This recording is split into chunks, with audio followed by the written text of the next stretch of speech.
teacher's last lesson, when bullying parents met their match. She was the dedicated teacher who spent her own money to help struggling students succeed. But when entitled parents got her fired for refusing to give their lazy kids unearned grades, they thought they'd won. What they didn't know was that she had evidence of their children's cheating ring, and she was about to expose everything.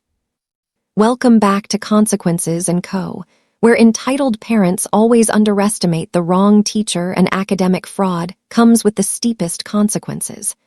I'm your host, and today we're diving into one of the most satisfying education, revenge stories you'll ever hear. This is about Ms. Sarah Chen, a passionate educator who refused to compromise her integrity for pushy parents, only to watch them destroy her career through lies and influence. But when you try to destroy someone who spent years documenting the truth, you're about to learn why teachers always have the best evidence. Hit that like button if you've ever seen a great teacher get treated unfairly, and let's watch entitled parents learn that some lessons are more expensive than others. Chapter 1. The Dedicated Teacher. Ms. Sarah Chen had taught high school English for 12 years at prestigious Westfield Academy, where she'd built a reputation as the teacher who could inspire even the most reluctant students to love literature and writing. Her classroom was covered with thank you letters from graduates who credited her with changing their academic trajectories and life paths. Sarah's teaching philosophy was simple but radical in Westfield's entitled environment. Every student could succeed with proper effort and support, but success had to be earned through actual work rather than purchased through parental influence. While other teachers at the expensive private school had learned to inflate grades to keep wealthy parents satisfied, Sarah maintained rigorous academic standards that respected both learning and students' potential. Her classes were challenging, but fair, with extensive feedback and multiple opportunities for improvement through genuine effort. Sarah spent her own money on classroom supplies, stayed late tutoring struggling students without pay, and created individualized learning plans for students with different needs. Her dedication had earned respect from colleagues and love from students who appreciated being held to high standards with compassionate support. But Sarah's integrity had also made her a target for Westfield's most entitled parents, wealthy individuals who saw expensive private school tuition as payment for guaranteed high grades rather than quality education. The conflict began when three influential families realized their children weren't going to earn the A's they felt entitled to in Sarah's advanced placement literature class. These weren't struggling students who needed extra help.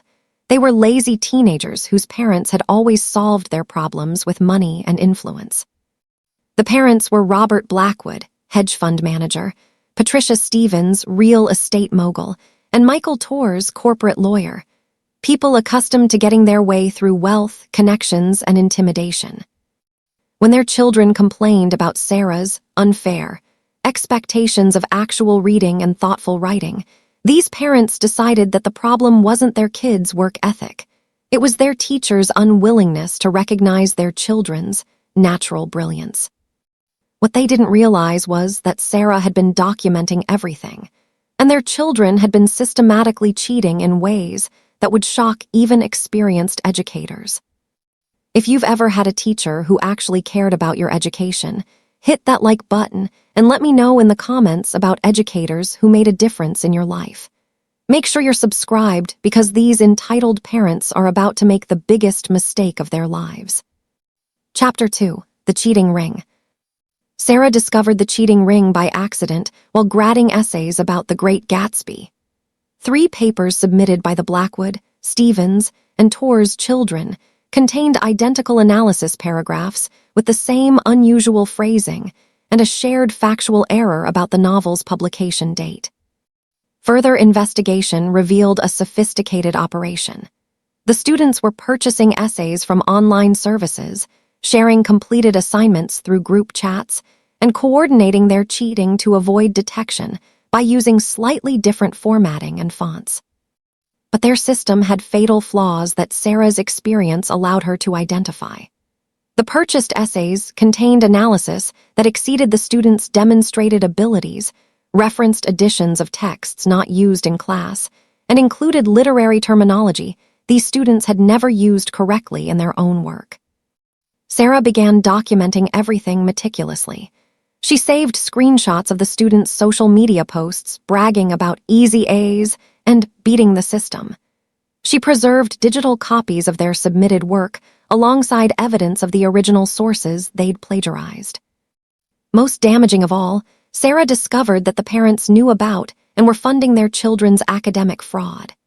Bank records, which she accessed through a concerned administrator, showed payments to essay writing services, and phone logs revealed coordination between parents to ensure their children's stories remained consistent. When Sarah attempted to address the cheating through proper channels, meeting with students, contacting parents, and reporting to administration, she encountered a wall of denial and hostility that revealed the true scope of the entitled system she was fighting. "You're clearly targeting our children because you're jealous of their success," Patricia Stevens declared during a heated parent conference. "These are gifted students who don't need to prove themselves to someone with your limited background." Sarah's limited background included a PhD in English literature from Northwestern University, 12 years of teaching excellence awards, and a track record of helping hundreds of students achieve genuine academic success. But the parents' strategy wasn't based on facts. It was based on their belief that wealth and influence could overcome any inconvenient truth about their children's academic dishonesty. Chapter 3: The Campaign of Destruction. When Sarah refused to change the failing grades their children had earned through systematic cheating, the three families launched a coordinated campaign to destroy her career and reputation. Their strategy was sophisticated and ruthless, using their wealth and connections to attack Sarah from multiple angles simultaneously. They hired expensive lawyers to threaten the school with discrimination lawsuits, claiming Sarah was biased against successful families. Robert Blackwood used his position on the school's board of trustees to pressure administrators behind closed doors. Patricia Stevens leveraged her real estate connections to threaten the school's expansion plans. Michael Torres filed formal complaints with the state education department alleging professional misconduct. But their most devastating weapon was character assassination, designed to destroy Sarah's reputation among parents and students. They spread rumors that Sarah was mentally unstable, jealous of successful families, and incompetent at teaching gifted students. The Whisper campaign was cruel and systematic. Other wealthy parents began questioning Sarah's methods, even though they'd been praising her teaching just months earlier. Some parents requested their children be moved out of Sarah's classes, citing concerns about her negative attitude toward achievement. Sarah watched her carefully built reputation crumble under the weight of lies told by people with enough money and influence to make those lies seem credible. Colleagues who'd respected her work began distancing themselves to avoid being targeted by the same campaign. The psychological toll was enormous. Sarah had dedicated her life to education and genuinely loved teaching, but she was being portrayed as someone who hated successful students and resented their family's achievements. After 6 months of coordinated attacks, the school's administration, terrified of losing wealthy donors and facing expensive lawsuits, made a decision that would haunt them forever. They terminated Sarah's contract, citing conflicts with parents and inability to maintain positive classroom environment. Sarah's firing was announced quietly at the end of the school year, framed as a mutual decision to pursue new opportunities. The three families had succeeded in destroying the career of a dedicated educator whose only crime was refusing to participate in their children's academic fraud. But Sarah's firing wasn't the end of the story. It was the beginning of their destruction. Chapter 4: The Evidence Compilation.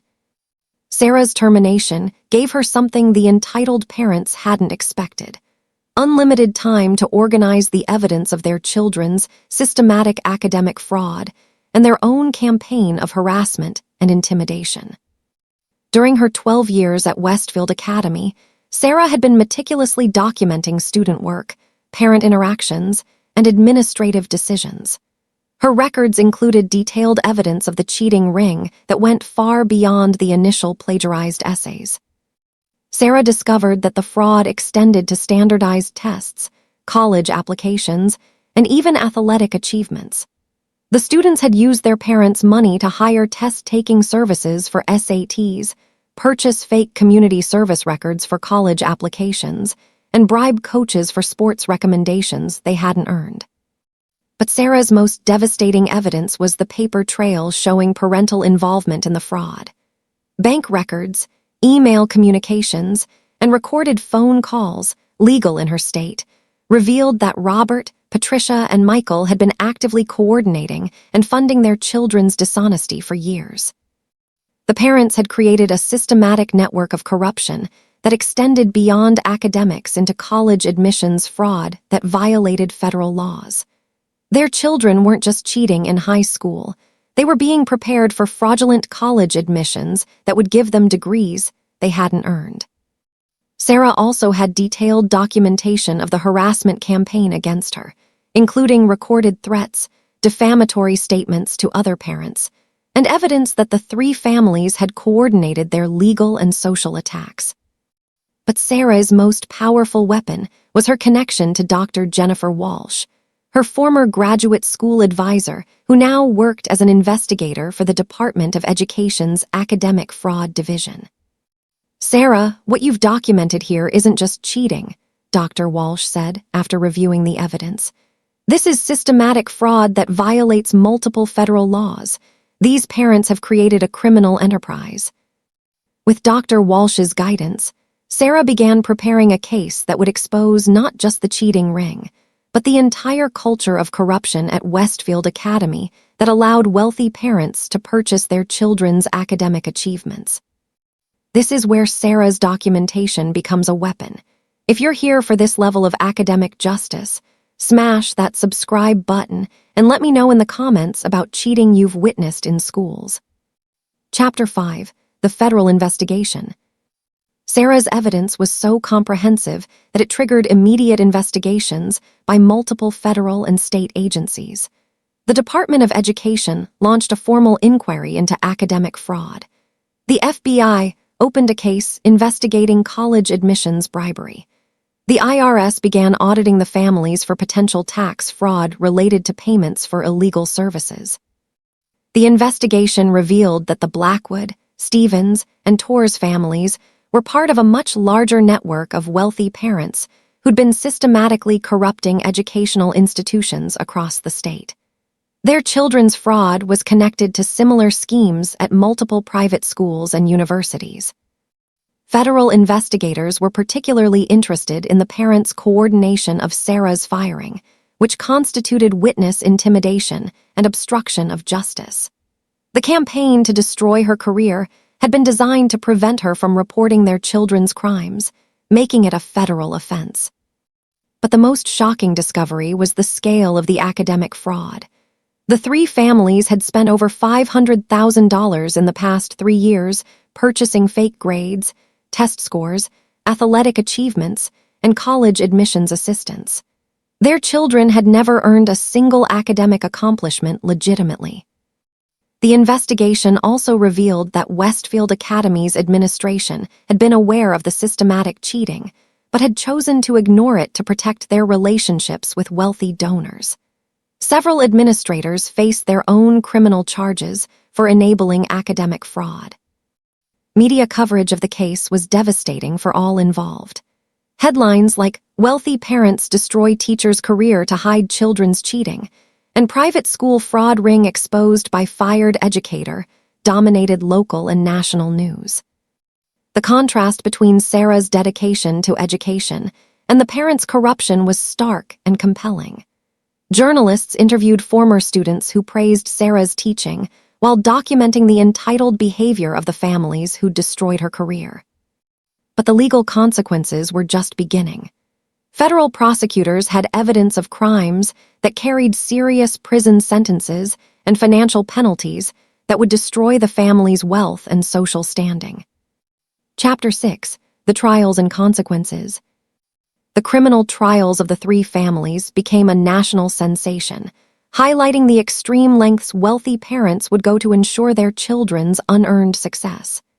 Sarah's evidence was the prosecution's foundation, and her testimony was devastating to the defendants' cases. Robert Blackwood faced charges including fraud, bribery, witness intimidation, and tax evasion.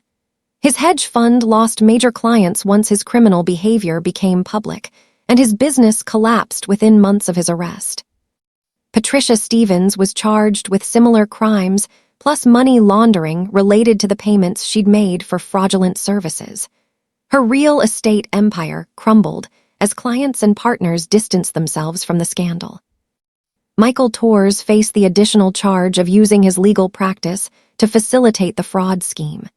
He was disbarred and faced both criminal prosecution and civil lawsuits from clients whose cases had been compromised by his corrupt practices. But the consequences for their children were equally devastating. The colleges that had accepted them based on fraudulent applications revoked their admissions.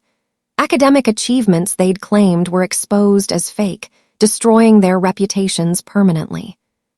The students faced their own legal consequences for participating in systematic fraud. While they received lighter sentences due to their ages, their futures were permanently damaged by criminal records and the public exposure of their dishonesty. Sarah's vindication was complete and public. The same media outlets that had ignored her firing now featured her story as an example of an educator's courage in fighting corruption. Education organizations nationwide praised her integrity and dedication. But Sarah's greatest satisfaction wasn't the parents' punishment. It was the transformation in how schools approached academic integrity and parental pressure. Chapter 7: The New Beginning. Before we see how this incredible story of educational justice ends, make sure you hit that subscribe button for more tailies, where dedicated teachers get the respect they deserve and cheaters face real consequences. The exposure of the Westfield Academy fraud ring led to comprehensive reforms in private education and college admissions. Sarah's evidence had revealed systematic problems that extended far beyond one school, prompting policy changes designed to prevent similar corruption. Schools across the country implemented new verification systems for student work, mandatory training for faculty on detecting fraud, and stronger protections for teachers who reported academic dishonesty. Sarah's case became a model for how educators could document and expose systematic cheating. Sarah herself became a nationally recognized expert on academic integrity, consulting with schools and speaking at education conferences about protecting honest students and teachers from corrupted systems. But Sarah's most satisfying achievement was returning to teaching at Lincoln High School, a public school in an underserved community where students genuinely appreciated education and worked hard for their achievements. "These students remind me why I became a teacher," Sarah told a reporter who followed up on her story. "They don't have wealthy parents to buy their success, so they earn it through genuine effort.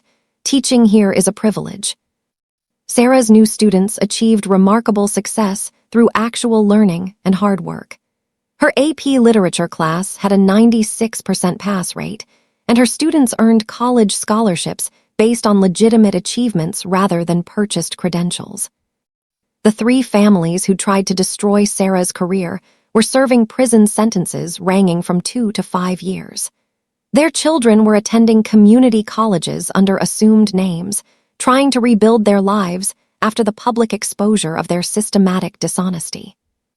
Westfield Academy had closed permanently after losing accreditation and facing millions in civil lawsuit settlements.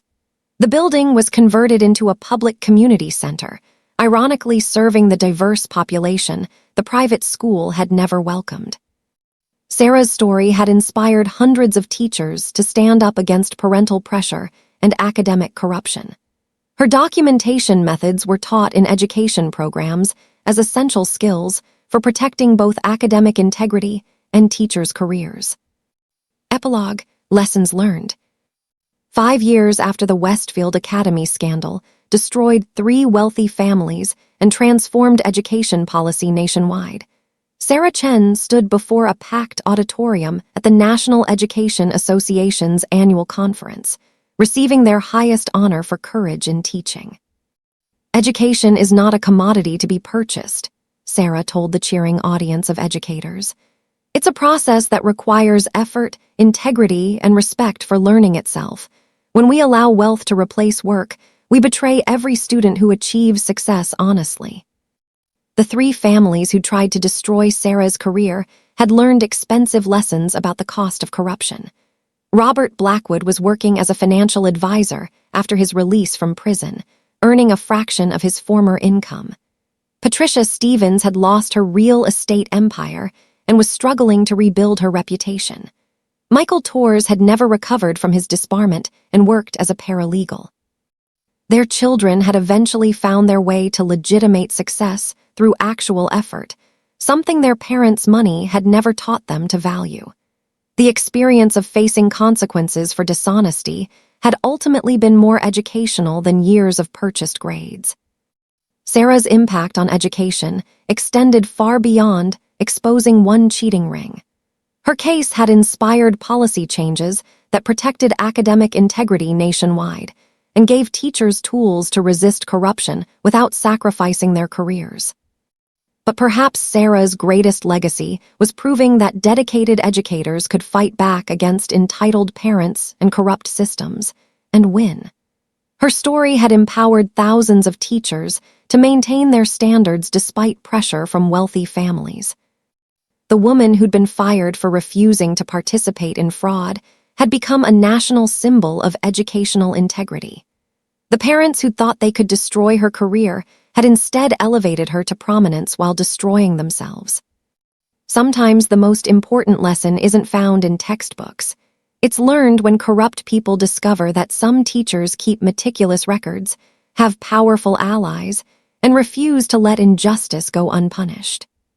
Sarah Chen had taught the most expensive lesson of all. When you try to destroy someone who's dedicated their life to truth and justice, you better make sure you haven't left a paper trail that proves your own crimes. The teacher had given her tormentors a final grade they'd never forget, and unlike their children's purchased achievements, this one was absolutely deserved. Thank you for watching Consequences & Co.